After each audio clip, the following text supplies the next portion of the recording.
Thank you, my friends.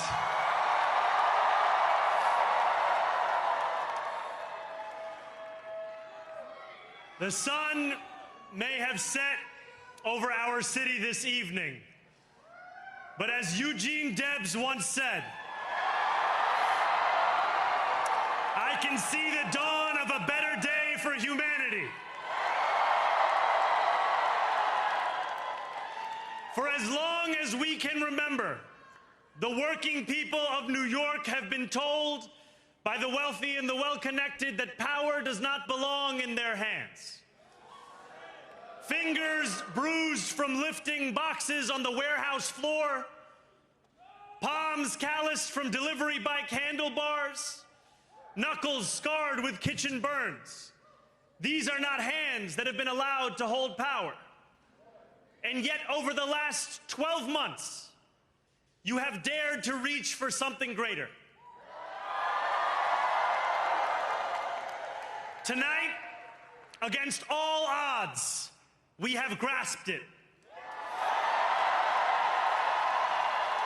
The future is in our hands.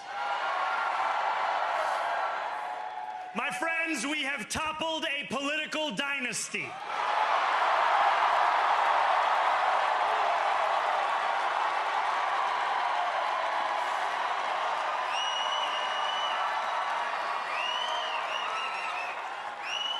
I wish Andrew Cuomo only the best in private life. But let tonight be the final time I utter his name as we turn the page on a politics that abandons the many and answers only to the few.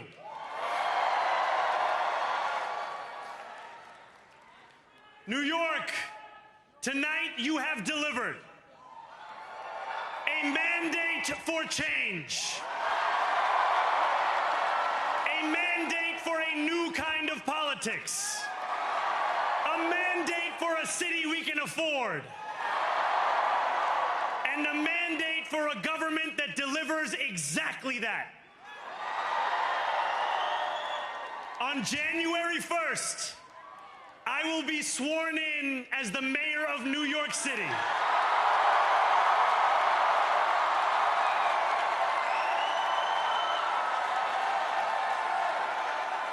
And that is because of you. So before I say anything else, I must say this. Thank you. Thank you to the next generation of New Yorkers who refuse to accept that the promise of a better future was a relic of the past. You showed that when politics speaks to you without condescension, we can usher in a new era of leadership. We will fight for you because we are you. Or as we say on Steinway, ana minkum wa ilaykum.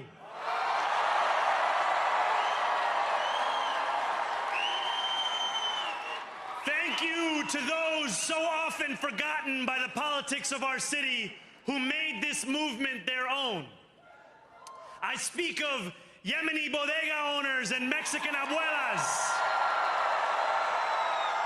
Senegalese taxi drivers and Uzbek nurses, Trinidadian line cooks and Ethiopian aunties. Yes, aunties. To every New Yorker in Kensington and Midwood and Hunts Point, know this. This city is your city, and this democracy is yours too. This campaign is about people like Wesley, an $11.99 organizer I met outside of Elmhurst Hospital on Thursday night. A New Yorker who lives elsewhere, who commutes 2 hours each way from Pennsylvania because rent is too expensive in this city. It's about people like the woman I met on the BX-33 years ago, who said to me, I used to love New York, but now it's just where I live.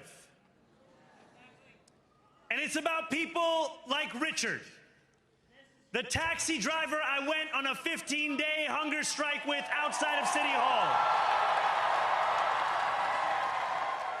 who still has to drive his cab 7 days a week. My brother, we are in City Hall now.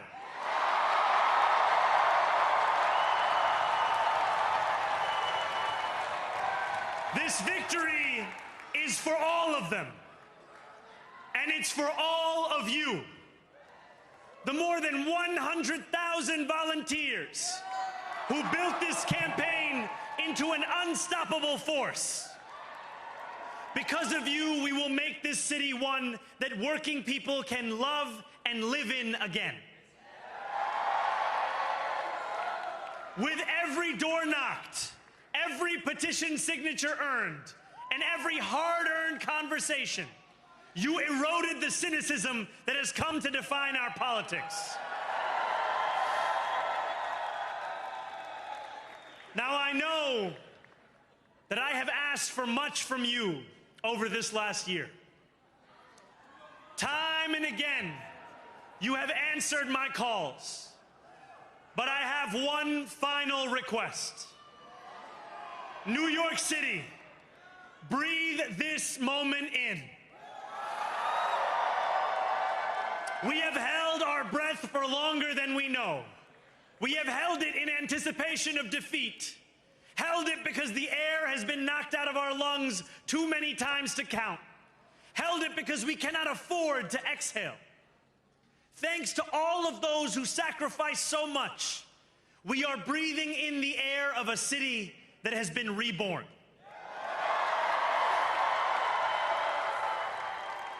To my campaign team, who believed when no one else did, and who took an electoral project and turned it into so much more, I will never be able to express the depth of my gratitude. You can sleep now. To my parents, Mama and Baba, you have made me into the man I am today. I am so proud to be your son. And to my incredible wife, Rama,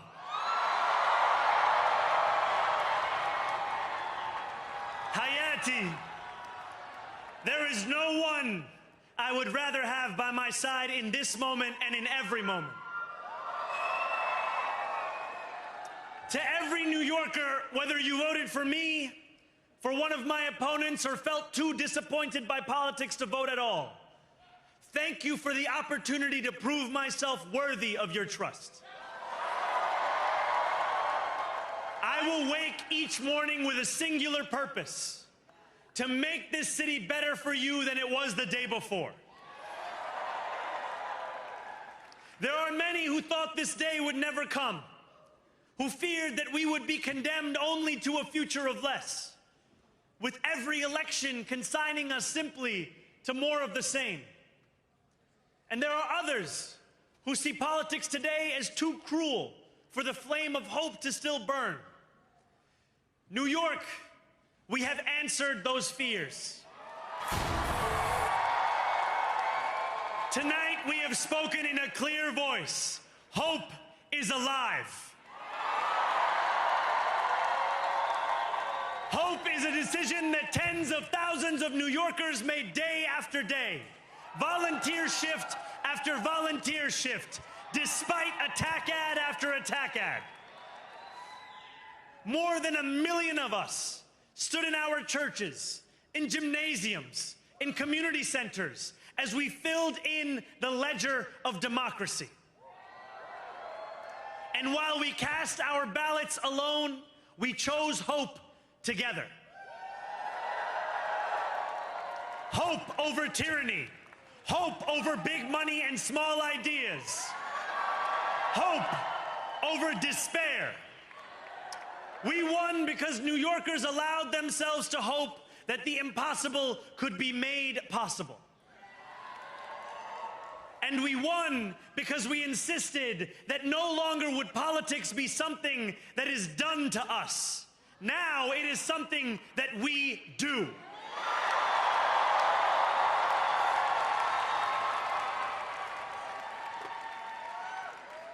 Standing before you, I think of the words of Jawaharlal Nehru. A moment comes but rarely in history when we step out from the old to the new, when an age ends and when the soul of a nation long suppressed finds utterance. Tonight we have stepped out from the old into the new. So let us speak now with clarity and conviction that cannot be misunderstood about what this new age will deliver and for whom. This will be an age where New Yorkers expect from their leaders a bold vision of what we will achieve, rather than a list of excuses for what we are too timid to attempt. Central to that vision will be the most ambitious agenda to tackle the cost of living crisis that this city has seen since the days of Fiorello LaGuardia.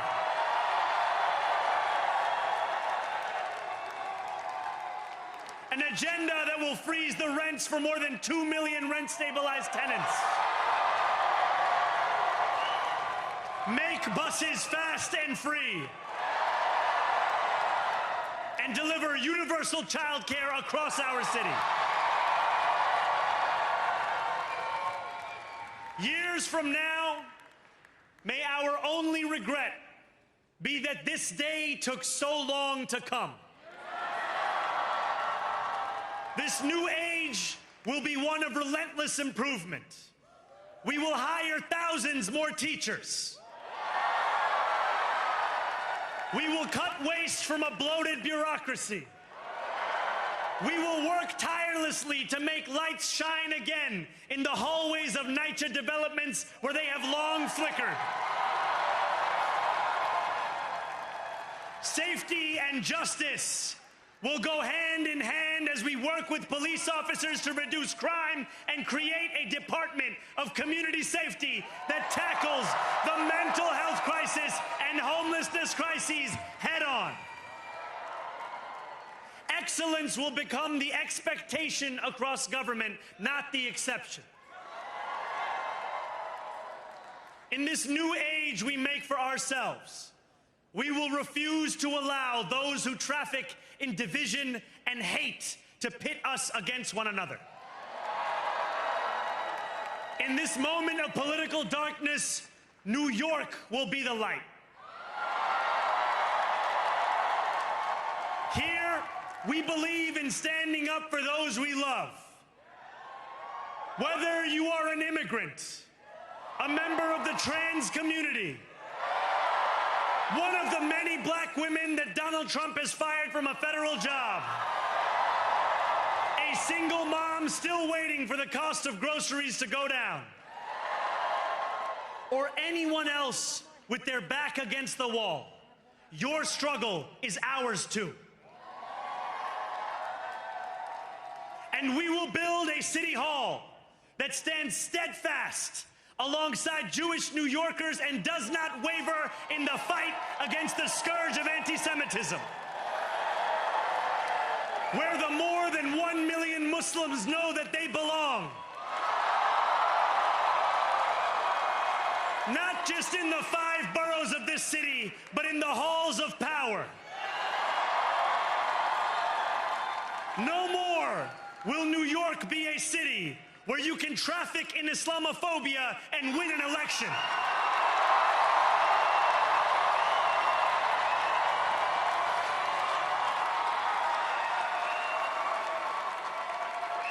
This new age will be defined by a competence and a compassion that have too long been placed at odds with one another. We will prove that there is no problem too large for government to solve and no concern too small for it to care about. For years, those in City Hall have only helped those who can help them. But on January 1st, we will usher in a city government that helps everyone. Now, I know that many have heard our message only through the prism of misinformation. Tens of millions of dollars have been spent to redefine reality and to convince our neighbors that this new age is something that should frighten them. As has so often occurred, the billionaire class has sought to convince those making $30 an hour that their enemies are those earning $20 an hour.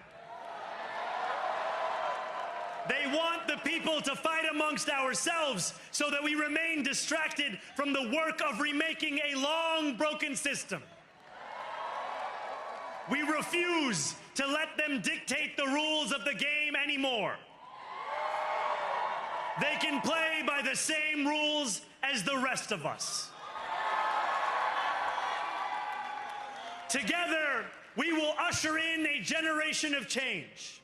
And if we embrace this brave new course, rather than fleeing from it, we can respond to oligarchy and authoritarianism with the strength it fears, not the appeasement it craves.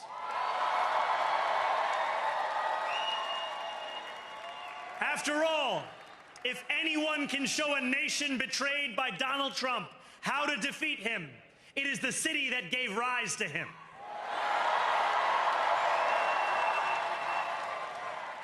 And if there is any way to terrify a despot, it is by dismantling the very conditions that allowed him to accumulate power. This is not only how we stop Trump, it's how we stop the next one. So, Donald Trump, since I know you're watching, I have 4 words for you. Turn the volume up.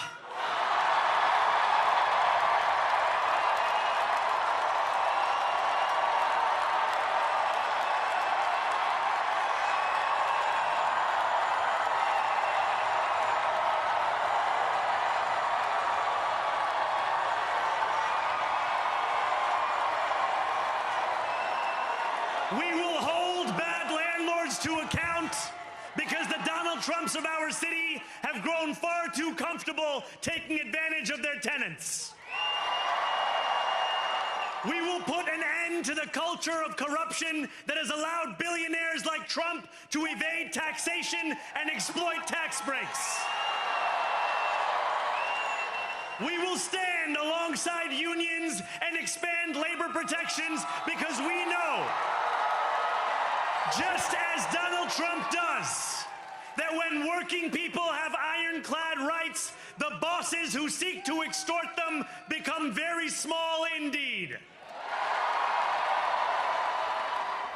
New York will remain a city of immigrants, a city built by immigrants, powered by immigrants, and as of tonight, led by an immigrant.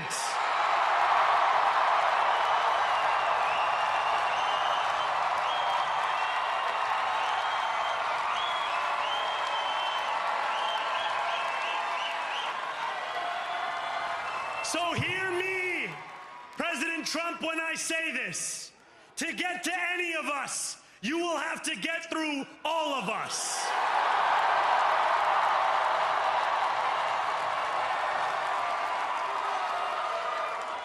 When we enter City Hall in 58 days, expectations will be high.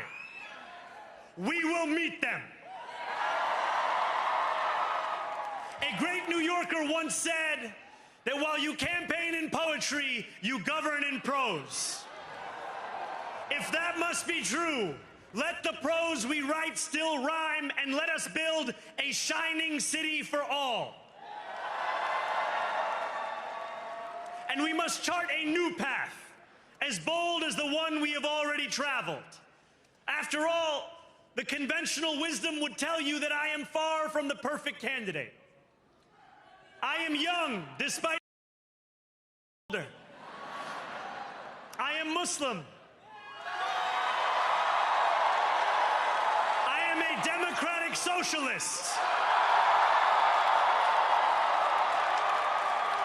And most damning of all, I refuse to apologize for any of this. And yet, if tonight teaches us anything, it is that convention has held us back. We have bowed at the altar of caution, and we have paid a mighty price. Too many working people cannot recognize themselves in our party. And too many among us have turned to the right for answers to why they've been left behind. We will leave mediocrity in our past. No longer will we have to open a history book for proof that Democrats can dare to be great. Our greatness will be anything but abstract. It will be felt by every rent-stabilized tenant who wakes up on the first of every month, knowing the amount they're going to pay hasn't soared since the month before.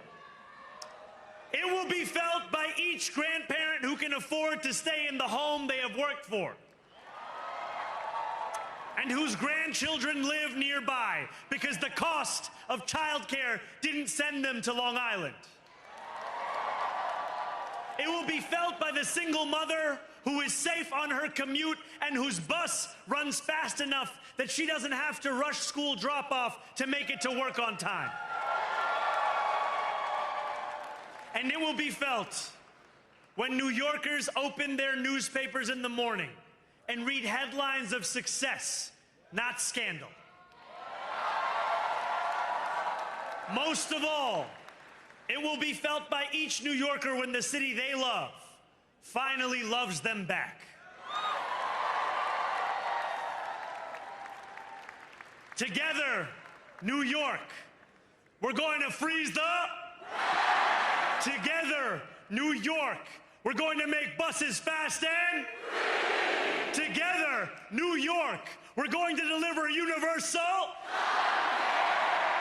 Let the words we've spoken together, the dreams we've dreamt together, become the agenda we deliver together.